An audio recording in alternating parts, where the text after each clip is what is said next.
this afternoon is to teach you a few examples, real life examples that I personally experienced where a sales rep was ready to walk away from a sale, and all it took was one more question and a different way of thinking, a different way of looking at it to actually sit back down and write the order. And of course, that results in money in your pocket. So give a little background about myself. I've had over 35, 40 years experience in different types of sales positions. 24 of those were in the home improvement industry, selling window siding, soffit fascia, and sunrooms. And one of the issues that I ran into there is a lot of salespeople would ask their manager, well, how do I make more money? And typically the answer is, well, it's a numbers game, so the more appointments you run, more sales you're going to get.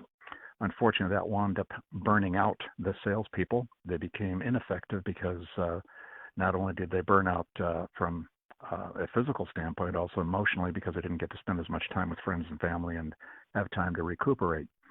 So what I did is I made a lot of mistakes myself and then eventually learned how to make better use of the appointments that I already had. And some of that is by changing the way I think and the way I listen to the customers. So I'll give you some of those examples.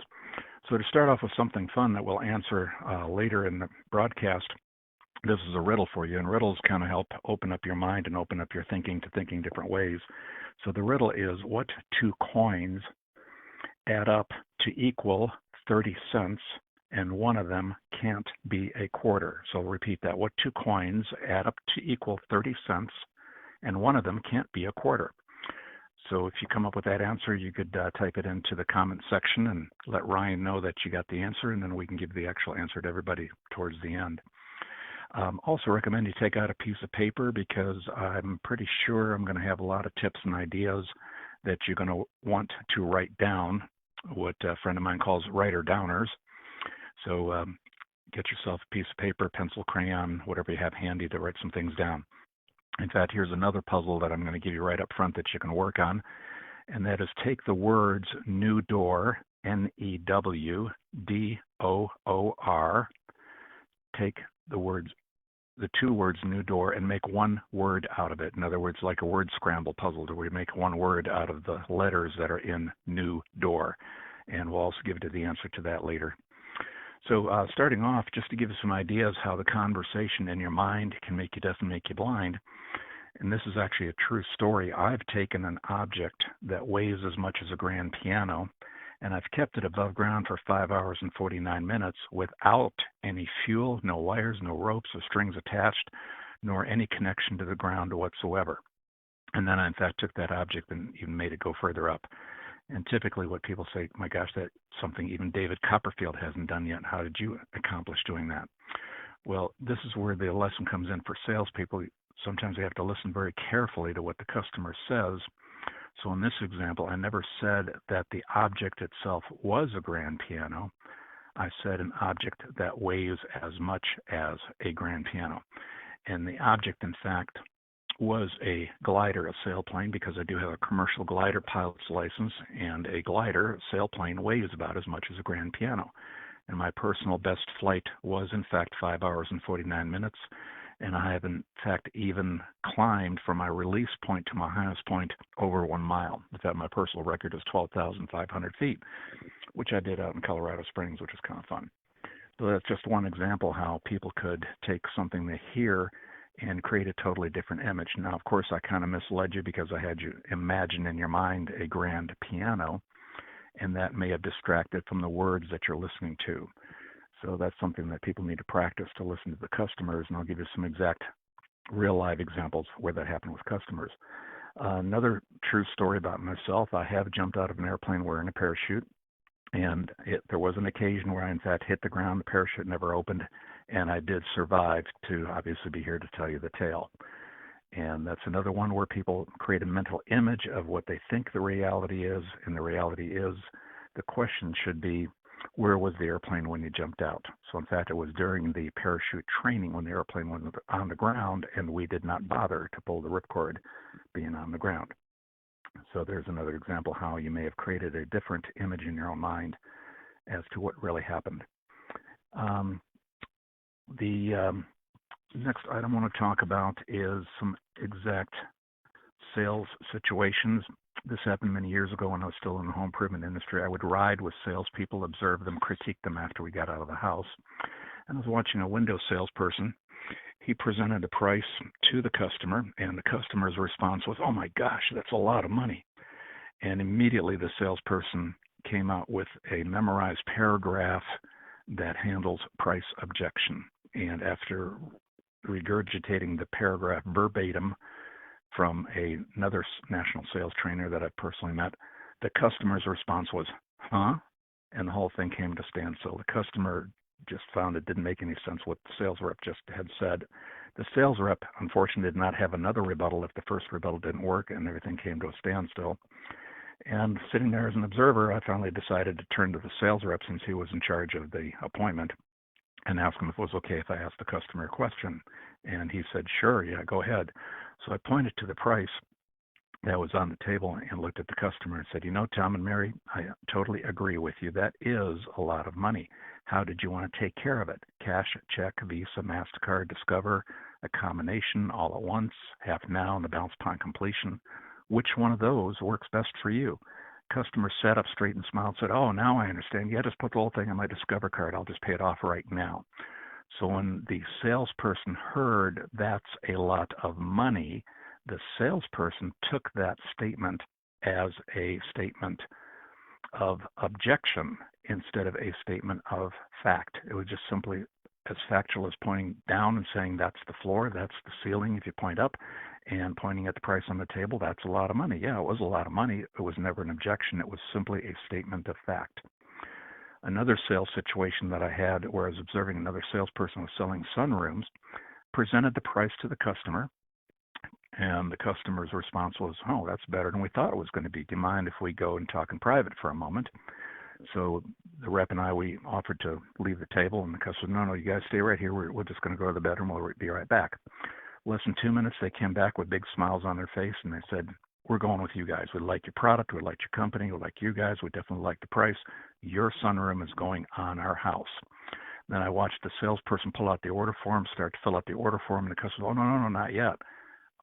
We're just not ready yet." And the sales rep says, "Well, why not?" And he says, "Well, we just don't have the money right now.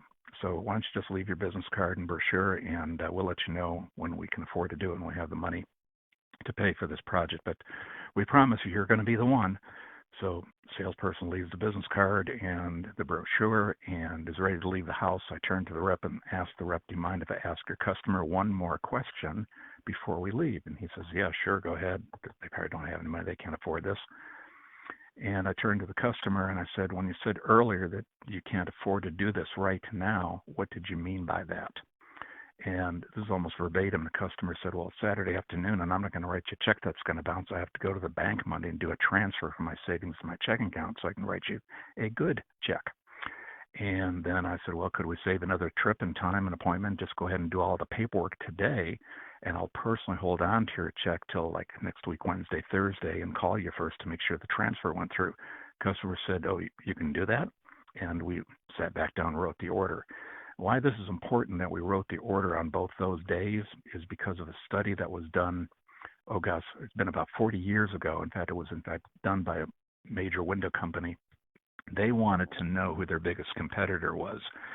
And they did a study by going back in their records and their files to all the homeowners, like 100 homeowners that had received a window quote a year ago and had not bought from them a year ago, to find out who did they wind up buying from, whose window, if not theirs, wound up being in their home.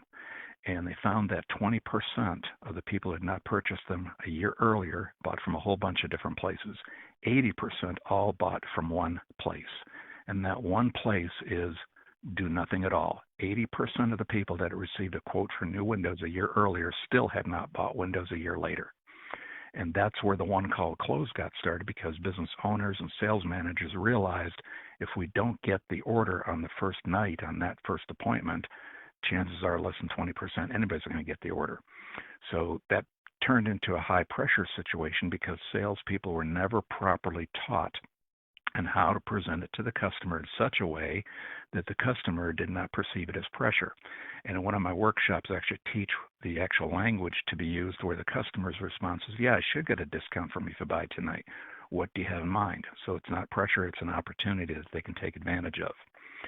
So those are just a few examples that I teach in my classes on how the conversation in your mind can make you deaf and make you blind.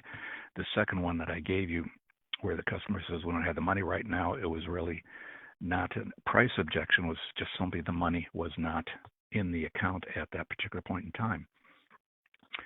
So those are just a few things that I have. I'll give you another one. This is one I went out on my own. I was selling replacement windows. I showed up at the house on time, knocked on the door. Door opens. The first thing the customer says to me is, "Congratulations." And I smile and appreciate that and say, "Well, thank you." I ask, "For what?" And they said, "Well, you're the third window company we've invited out to our house. You're the first one to actually come and knock on our door and introduce yourself. The other two, we actually saw them show up on time, pull in our driveway, put their car in reverse, and leave. They did not even bother to introduce themselves and explain why it is that they couldn't stay." So after the customer said that, I turned to the for sale sign that I saw in the front yard and I said, "Well, let me ask you the question the other two guys should have asked you. Why would you want to put brand new windows in a house that's up for sale? Or did you guys just move in and the realtor hadn't put the sold sticker on the sign yet?" And in my training class, I actually used 4 specific examples, all of which had the for sale sign, and all 4 actually had their house up for sale. And I wound up selling those 4. 2 of them bought because the sale of me selling them windows is going to help them sell the house. Now, both of the ones I bought from me didn't do the whole house. One just did what realtors call the curb appeal, which you see from the front. And I left it for the future homeowner to do the rest of the house if they choose to. And the other one that I sold wound up buying just one window. It was the one that every time the realtor showed the house, everybody complained about it and wanted to reduce the price of the house because of this bad condition of this highly visible window. It was in the front room of the house and the living room. So they bought that one window to eliminate that negative issue that came up when they showed the house. The other 2 actually wound up buying from me and taking the for sale sign down. Through conversation that we had, we were able to solve some problems that they thought they could only solve by moving, and they decided to stay put and buy windows, and actually came out ahead for them financially. So those are some situations where the conversation in your mind can make you deaf and make you blind. The 2 salespeople that left the appointment that I wound up selling lost out because they thought, "Oh, these people aren't going to buy windows because they just moved in. They're not going to put, or they're in the process of selling the house. They're not going to buy windows in the house that's up for sale." So some other techniques and tips that I teach about selling having to do with the conversation in your mind is people actually, customers have 3 most common objections. The 3 most common out there are shop around, the second one is think it over, and the third one is too much money. And if your presentation is done in such a way that you can already answer those objections before they come up, then you don't have to handle the objections at the end of your presentation. And you have to be careful when the customer says it's too much money, because that could be taken in your mind 2 different ways, and you have to clarify that with your customer so that the conversation in your mind doesn't make you blind to the fact that maybe it's a totally different story. Here's why. If a customer says too much money, I always come back and ask them, is it too much for you or is it too much for my product? In other words, is it they like the price, they figure it's a fair and good price, they just don't have the money. It's too much money for their budget. And the second one is they could pay 3 times, 4 times as much. They just don't think the product is worth it. So is it too much for you or is it too much for the product? And when somebody has an objection, I really don't see that as a negative, because an objection is actually a buying signal. If somebody has no objection, they probably have no interest in buying your product. So if you were being offered something that you absolutely have no need for, you have no desire to ever purchase it, even though you could afford it, chances are you're really not going to come up with any objections because you just simply don't want it. So look at an objection as a buying signal. It is always something that shows interest in your product or service if they come up with an objection. And here's the most common reasons why people buy just about anything. And first of all, let me also say, and those of you that have met me before know that A little experiment I do when I'm with larger groups is I have people look around the room and see if they can find anything, and you can do this right now where you're sitting or standing, or if you're in a car driving, be careful you don't hit anything or hit anybody. Is there anything that you can see where somewhere, somehow in the life of what you're looking at, a sale did not happen?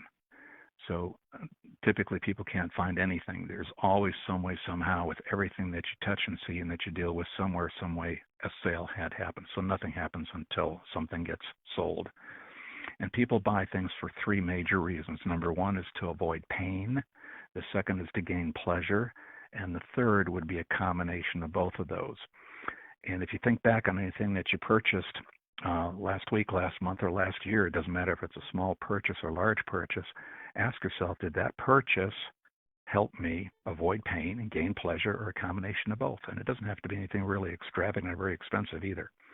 And you'll find that typically, yes, you'll say that helped me avoid some pain, or that helped me gain some pleasure, or even a combination of the two of them. Something else I teach in my workshops is the 7 benefits. And this is another thing that gets people stuck in their conversation, in their mind. They might look at a feature of their product or service as being the benefit, and they might look at the advantage of owning their product or service as a benefit. In reality, it's still not a true benefit. So I do a workshop to teach you how to get down to the true 7 major benefits of why anybody should buy your product or service. And I'll give you the list of those 7 quickly here. The first one is save time. Second is save money. Third is health. Fourth is comfort and convenience. Fifth is safety and security. The sixth is peace of mind. And the 7th is pride and prestige.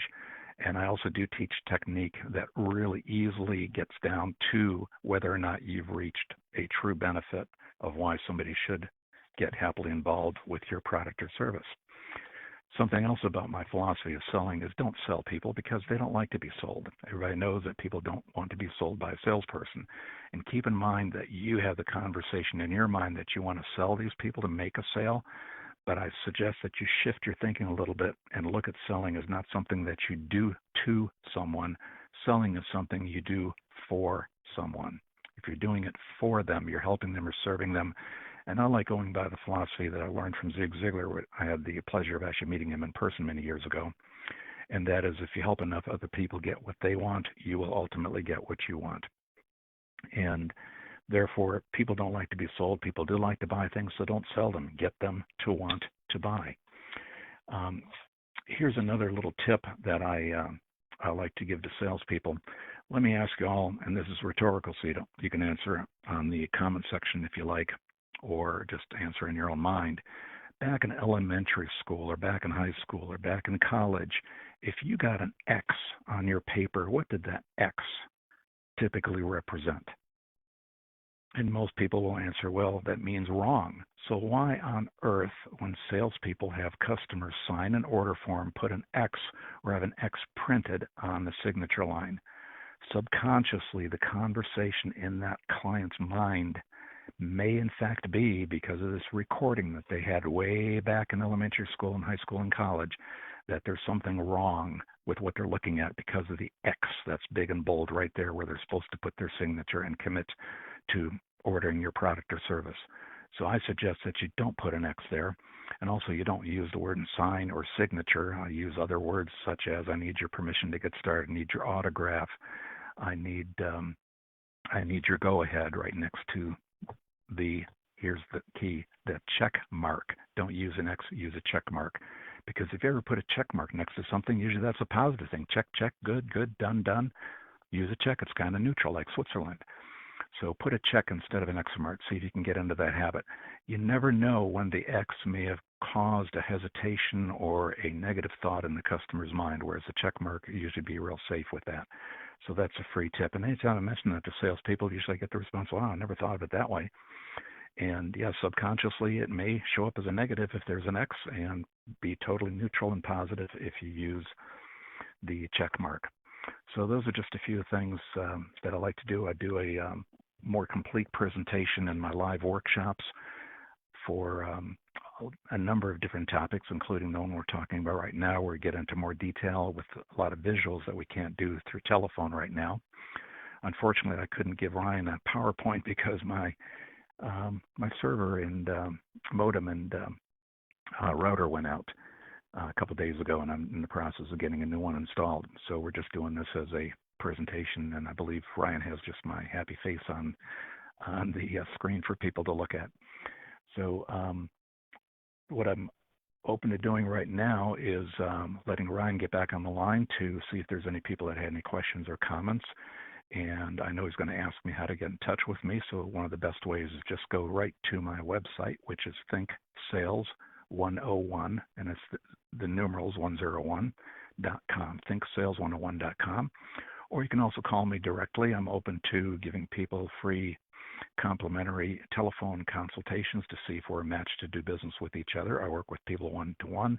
I also do workshops of any size, anywhere from 2 people to 200 people if necessary, on any different number of topics. And I'm also taking the topics that I've done as live workshops and converting those into PowerPoint presentations with audio voiceover so that people can buy them and watch those presentations at their leisure. So they're not restricted to just coming to the live presentations at a certain time at a certain place. And my phone number is area code 317-572-5375. And that, if you can't remember it or you're not in a position to write it down, I'll give you one that's easy to remember. It's area code 317, the number 5, and then the letters SALES, which spells sales, and then the number 5. So it's 317-5-SALES-5. And that makes it a lot easier to remember, 317-5-SALES-5. And I'm willing to take phone calls for private consultations at no charge. We'll do about 30 minutes or so to see if we're a match, and might even give some tips and ideas for your business, and we can take it from there. So getting back to the questions, the riddles that I had in the beginning. And by the way, working riddles and puzzles is a way also to get your brain going so that you can think outside the box, and so you can get out of that conversation that you have in your mind that makes you deaf and makes you blind to the actual answer. Because if you ever heard the answer to a riddle, you say, oh yeah, I was thinking something totally different. I just simply couldn't come up with the answer. So the 2 that I'd given in the beginning was what 2 coins add up to equal 30 cents, and one of them can't be a quarter. What a lot of people do is they eliminate a quarter as being one of the options. Yes, one of them cannot be a quarter. The second one can be. So the answer is a nickel and a quarter. One of them can't be a quarter. Well, of course, the nickel is not a quarter. So that's the answer to that riddle. The second one, where you take the words new door, NEWDOOR, and you make one word out of it. A lot of people will spend several minutes trying to come up with one word. And really, again, the conversation in mind can make you deaf and make you blind. The answer is rearranging the letters. I'll give you the letters in the proper order. It's ONEWORD, one word. So I never said it had to be one word. The answer is actually given to you in the riddle. So Ryan, I'm going to invite you to come back on the line and see if there are any listeners that had any questions or any comments. Yes, our first question here is from Cindy Garlock with Organizing Remedies, and she would like you to go through the 7 benefits again. Okay. Yeah, hi, Cindy. You're always top of mind when I'm cleaning and sorting and trying to get rid of stuff that my daughter doesn't want. And I'll go through the 7 benefits one more time. The first one is save time. That is a major benefit why anybody would buy a product or service. Second is save money. The third one is health. The fourth one is comfort and convenience. The fifth is safety and security. The sixth one is peace of mind. And the 7th is pride and prestige. Now, all 7 may not necessarily fit every single industry, but if you can get 2 or 3 of the 7 to work and then maybe come to my workshop and see if you can add a few more, that could be a benefit that would make your business stand out over others. In fact, I did a workshop on this topic one time, and we had a diamond dealer who actually had his office at Keystone at the Crossing, where all the diamond shops are. And he immediately picked pride and prestige and explained that's why people buy Rolexes and expensive diamonds, and to make sure everybody knows you have one, because they're very proud of being in a financial position to show that off. And when we were done with the workshop, he actually had figured out a way to present all 7 instead of just the one. And that way he could stand out from other diamond dealers who only picked pride and prestige. He had that plus 6 more, which he told me he's going to change some of his literature and brochures and advertising based on what he had just learned. So there's save time, save money, health, comfort and convenience, safety and security, peace of mind, pride and prestige. And I'll give away another tip on that too, on the 7 benefits. There is a very, very simple test to see if you in fact had gotten down to the true benefit. And I call it the so what test. So if you say something, a statement about your product and service, and you ask yourself, well, so what that it does such and such, and you can still come up with another answer, then you haven't gotten down to the true benefit. So use the so what test. I get into more detail in one of my workshops on that also. So I hope that answers your question, Cindy. Thanks for being on the line with us. Okay, Anything else, Christian. Brian? Yes, I actually have a question for you. So, as an entrepreneur who wears many hats, how can I or any small business owner get comfortable with the ability to sell what we do? Well, there's several answers. That one is practice, practice, practice, because none of us are perfect. I'm still learning. I'm still going to workshops and seminars. I've even been to sales training classes where they said, "Why are you here? You could teach the class." I want to hear somebody else's version. So constantly learning, because the industries and selling and technology is constantly changing. So that's one thing, is be open to constantly learning and learning new things. Also, create a different attitude that you're really not there to sell. You're there to help a customer solve a problem. And customers can see it, they can smell it on a sales rep as to whether they're there to make a buck, make a commission, or if they're there to actually help them. And I have learned over the years that there were cases where the customer was in fact ready to buy from me, and I just had a bad feeling that this really wasn't going to serve the customer the way they felt it should in the long run, right then and there. Yeah, they're ready to put their autograph on the line with a check mark, and I backed out and I said, I've got a bad feeling about this. Our product is really not going to serve you the way you think it might serve you. Let me make a recommendation and send you to somebody else. So I literally sent them to a competitor. The result of that is I got a sale anyway. I got a sale from somebody they referred me to, because people buy from other people that they know, like, and trust. And if a salesperson backs out of a sale where they could have made some money, then they must be pretty honest and straightforward. And I just had a bad feeling that it wasn't going to work for them. So by referring them to somebody else who could better serve them was better for the customer. And as a thank you, I got a referral that wound up buying for me. So it was a pretty hot lead to get that one. Thank you. Did that answer your question? Yes, that did answer my question. Our next question is from Carly Henry, the other half of Open in Indiana, who's asking, do you have any advice for cold calling by phone?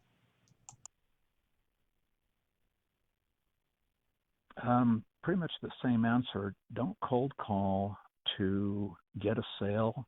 Cold call to set an appointment, to go over whether or not your product, service, or working with that client is going to be in the best interest of both of you. Because very often salespeople ask, well, who's your customer? And they'll say, well, everybody. Well, not everybody is your customer. There are certain industries where your product or service just simply doesn't work or isn't appropriate.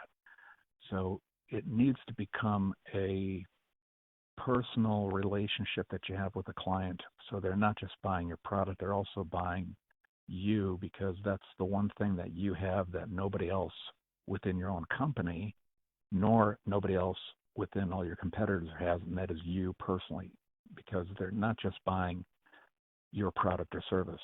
And I'm sure just about everybody listening to this broadcast can come up with an example where they were ready to buy something from somebody and didn't, because they didn't like the salesperson or the representative. I've got several cases of my own where I was ready to buy, I just didn't like the person. and they lost the sale not because their product was bad or because their price was bad, it's because I just did not like them. We just didn't click.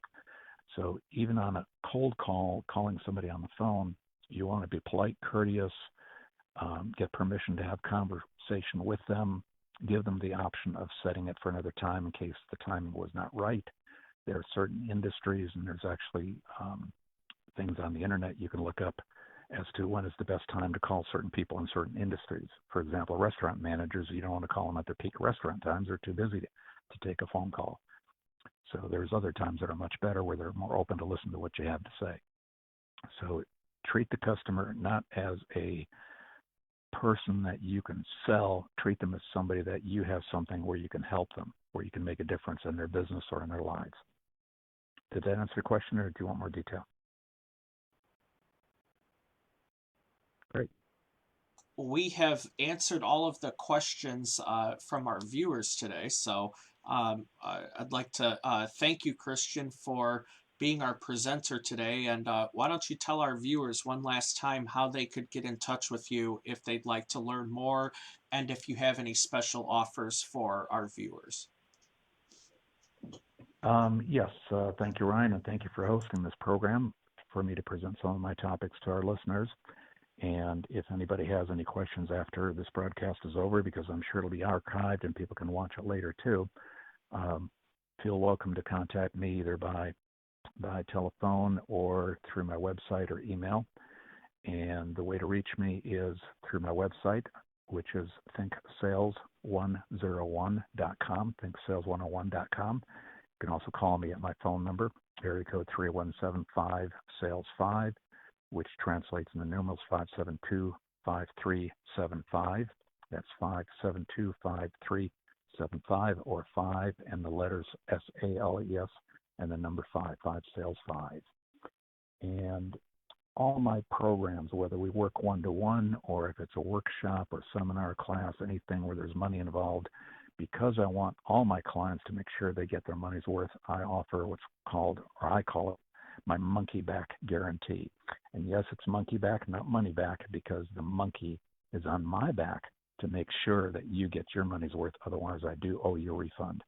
And I've been fortunate enough to, so far, I've offered enough solid, good, valuable content, and nobody's ever yet taken me up on my offer. And I strive to make that happen more so in the future. Awesome. Well, Christian, thank you for joining us today, and thank you everyone for watching. Join us on next Tuesday and Thursday at 4 p.m. for another live webinar streamed on Facebook. Have a good afternoon, everyone.